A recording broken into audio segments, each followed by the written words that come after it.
बहू ने घर को सजाने के लिए सास ससुर का सारा पुराना सामान कबाड़ में फेंक दिया और उन्हें एक छोटे से कमरे में रहने पर मजबूर कर दिया। लेकिन जब उसके खुद के पिता बेघर होकर दरवाजे पर रोते हुए आए, तब उसे अपने किए गए घोर पाप का असली एहसास हुआ। शाम का समय था और घर की बैठक में शालिनी बड़े ही गुस्से से अपने पति केदार से बहस कर रही थी। पास ही में रखे एक पुराने और जर्जर सोफे पर बैठे रघुनाथ जी और सुमित्रा देवी अपनी बहू की हर एक चुभने वाली बात को खामोशी से सुन रहे थे।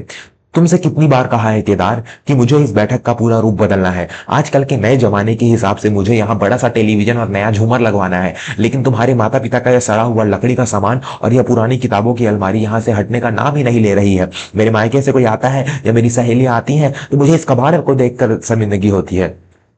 शालिनी की तीखी आवाज पूरे घर में गूंज रही थी। केदार दफ्तर से थका हुआ आया था। उसने अपनी पत्नी को समझाते हुए कहा, अरे शालिनी, पिताजी की वह अलमारी बहुत पुरानी है, उनकी यादें जुड़ी हैं उनसे, और माँ की उस पुरानी सिलाई मशीन को भी कहाँ रखेंगे हम।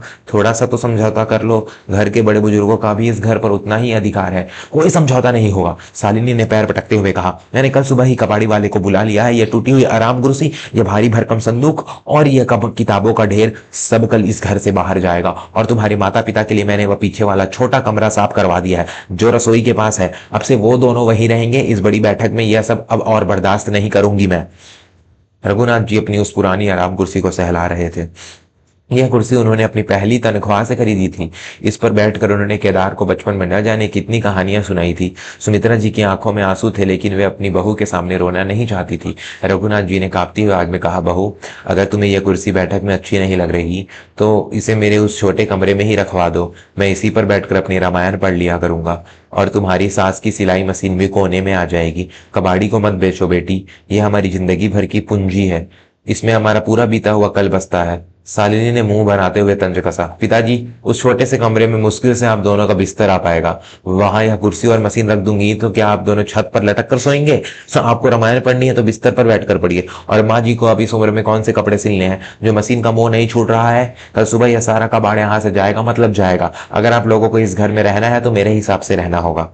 अगली सुबह शालिनी ने कबाड़ी वाले को बुलाकर रघुनाथ की प्यारी कुर्सी, किताबों की अलमारी और सुमित्रा जी का पुराना संदूक और सिलाई मशीन कौड़ियों के भाव बेच दिया। रघुनाथ जी एक कोने में खड़े होकर अपनी अनमोल धरोहर को ठेले पर लाते हुए देख रहे थे और उनकी आंखों में बेबस आंसू बह रहे थे। सुमित्रा जी ने अपने पति का हाथ कसकर पकड़ लिया और उन्हें सांत्वना दी।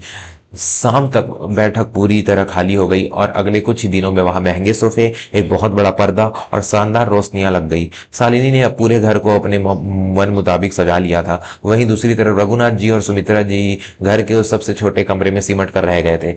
उस कमरे में ना तो कोई खिड़की थी और ना ही ठीक से हवा आती थी। दिन भर वहां उमस भरी रहती थी, लेकिन दोनों पति पत्नी एक दूसरे का सहारा बनकर उस घुटन को भी चुपचाप सह रहे थे।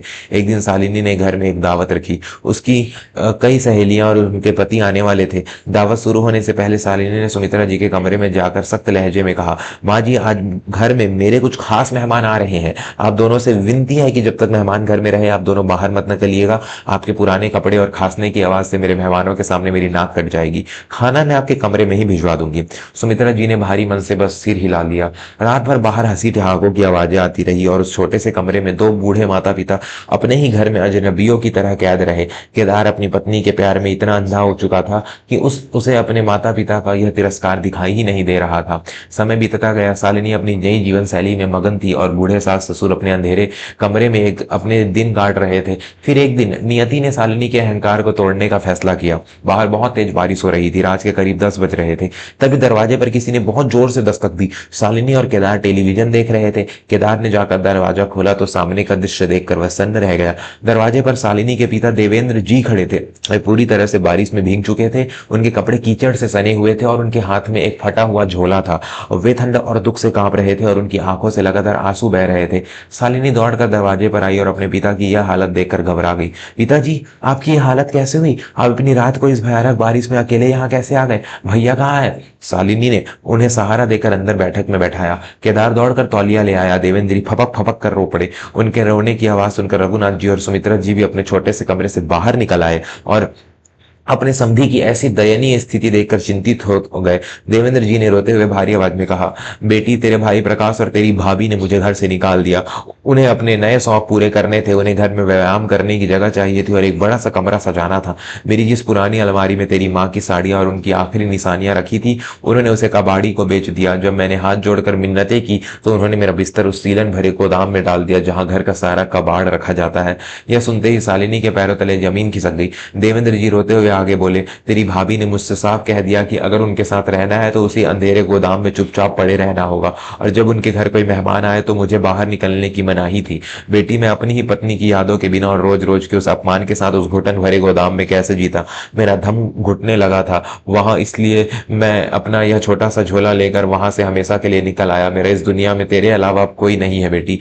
पिता के मुंह से निकले एक एक शब्द शालिनी के कानों में पिघले हुए शीशे की तरह गिर रहे थे। उसे ऐसा लगा जैसे किसी ने उसे आईना दिखा दिया हो। जो कुछ उसके भाई और भाभी ने उसके पिता के साथ किया था, बिल्कुल वही सब तो उसने अपने सास ससुर के साथ किया था। वही कबाड़ी, वही पुराना सामान फेंकना, वही छोटा सा घुटन भरा कमरा और वही मेहमानों के आने पर छुपकर रहने की हिदायत। शालिनी स्तब्ध खड़ी थी, उसकी आंखों से पश्चाताप के आंसू छलक पड़े। तभी उसने देखा कि रघुनाथ जी आगे बढ़े और उन्होंने देवेंद्र जी को अपने गले से लगा लिया। समधी जी, आप बिल्कुल चिंता मत कीजिए, यह आपका ही घर है। बेटों से गलतियां हो जाती है, लेकिन इसका मतलब यह नहीं कि आप अनाथ हो गए हैं। आप आराम से यहाँ रहिए। सुमित्रा जी भी तुरंत रसोई की तरफ गई और गर्म हल्दी वाला दूध बनाकर ले आई। उन्होंने देवेंद्र जी को दूध का गिलास थमाते हुए बहुत ही प्रेम से कहा, भाई साहब, पहले आप यह गर्म दूध पी लीजिए, ठंड लग जाएगी, और आप हमारे उस कमरे में आराम कर लीजिए, हम दोनों बैठक में सो जाएंगे। आप संकोच मत कीजिए, हम सब एक परिवार ही तो हैं। जिन सास ससुर का शालिनी ने हर दिन अपमान किया था, जिन्हें उसने अपने एक अंधेरे कमरे में धकेल दिया था, आज वही सास ससुर उसके पिता के लिए अपना कमरा और अपना बिस्तर छोड़ने को तैयार थे। उनकी इस निस्वार्थ भावना और विशाल हृदय को देखकर शालिनी का रहा सहा अहंकार भी टूट कर चकनाचूर हो गया। वह दौड़कर रघुनाथ जी और सुमित्रा जी के कदमों में गिर पड़ी और फूट फूट कर रोने लगी। मुझे माफ कर दीजिए माँ जी, मुझे माफ कर दीजिए। पिताजी, मैं कितनी अंधी हो गई थी, झूठी शान और दिखावे के चक्कर में मैं भूल गई थी कि इंसानियत क्या होती है। जो दर्द आज मेरे पिता सह रहे हैं, वही दर्द मैंने आपको हर दिन दिया है। मैंने आपकी अनमोल यादों को कबाड़ समझकर फेंक दिया। मैं बहुत बड़ी पापीनी हूं, मुझे कभी क्षमा मत करना। रघुनाथ जी ने अपनी बहू को उठाया और उसके सिर पर हाथ रखते हुए कहा, शांत हो जा बेटी, हम तो तेरे माता पिता हैं। माता पिता कभी अपने बच्चों से रूठ कर नहीं रहते। तूने अपनी गलती मान ली, हमारे लिए यही बहुत बड़ा प्रायश्चित है। केदार की आंखों में भी आंसू थे, उसे भी अपने निकम्मेपन का एहसास हो रहा था कि कैसे उसने अपने पत्नी की जिद के आगे अपने जन्म देने वाले माता पिता को भुला दिया था। उसने हाथ जोड़कर सबसे माफी मांगी। अगली सुबह होते ही शालिनी ने सबसे पहला काम यह किया कि वह कबाड़ी बाजार गई। उसने दोगुनी कीमत देकर रघुनाथ जी की वह आराम कुर्सी और सुमित्रा जी का पुराना संदूक वापस खरीदा। हालांकि सिलाई मशीन बिक चुकी थी, लेकिन उसने एक नई सिलाई मशीन खरीद ली।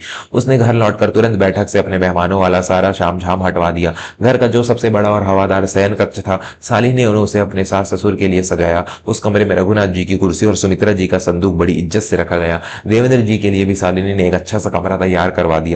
शालिनी अब समझ चुकी थी कि घर की असली सुंदरता महंगे सोफों और रोशनियों में नहीं, बल्कि घर के बड़े बुजुर्गों के सम्मान और उनके आशीर्वाद में होती है। जिस घर में बुजुर्गों का दिल रोता है, वहां कभी बरकत नहीं आ सकती। आज उस घर में फिर से खुशियां लौट आई थी और शालिनी एक घमंडी बहू से एक सच्ची बेटी बन चुकी थी। तो दोस्तों, आपको हमारी आज की कहानी कैसी लगी? अगर यह कहानी आपके दिल को छू गई हो तो कमेंट करके जरूर बताइएगा। अपने घर के बड़े बुजुर्गों का हमेशा सम्मान करें, वीडियो को लाइक करें और वर्मा स्टोरीज चैनल को सब्सक्राइब जरूर कर देना। धन्यवाद।